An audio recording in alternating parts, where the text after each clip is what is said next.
महत्वाची बातमी भुजबळ जे आहे ते मराठा आरक्षणावरनं प्रचंड नाराज असलेले आपल्याला पाहायला मिळतात। तर भुजबळांशी बोलण्यासाठी थोडासा वेळ तरी द्या असं अजित पवार यांनी म्हटलंय। छगन भुजबळ यांच्या भूमिकेवरती अजित पवारांनी ही प्रतिक्रिया दिली आहे। घरात दोन भाऊ असले तरी त्यांची दोन मतं असतात असंही अजित पवारांनी म्हटलंय। फडणवीसांनीही सांगितलंय आम्ही मुंबईमध्ये जाऊन चर्चा करू असंही अजित पवार म्हणाले। तर भुजबळांची वेगळी भूमिका नाही, त्यांनी मत व्यक्त केलेलं आहे असं बावनकुळे म्हणाले। काही वेगळं एवढा मोठा घरामध्ये दोन भाऊ असले तरी त्यांची दोन वेगवेगळी मतं असतात। मग घरातले एकत्र बसतात आणि त्याच्यामध्ये काय समज आहे ते दूर करतात। मी सुरुवातीलाच आपल्याला सांगितलं की ह्याबद्दल देवेंद्रजींनी पण नागपूरला स्टेटमेंट केलं की आम्ही मुंबईमध्ये गेल्यानंतर भुजबळ साहेबांशी बोलू।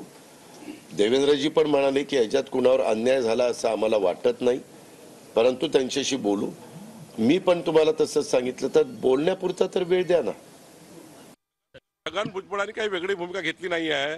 छगन भुजबळांनी आपलं मत व्यक्त केलं आणि त्यांचा मत व्यक्त करण्याचा प्रत्येकाला अधिकार आहे। या देशामध्ये प्रत्येकाला आपलं मत व्यक्त करण्याचा अधिकार आहे, अभिव्यक्ती स्वातंत्र्य आहे। त्यामुळं कोण काय मत व्यक्त केलं यापेक्षा नियमाने काय ते बघितलं पाहिजे। सरकारी अधिसूचना काढताना जनतेला तुम्हाला त्या अधिसूचनेमध्ये आपल्या हरकती घेण्याकरता मुभा दिली आहे। वन साइड सरकारने कुठला निर्णय केला नाही आहे।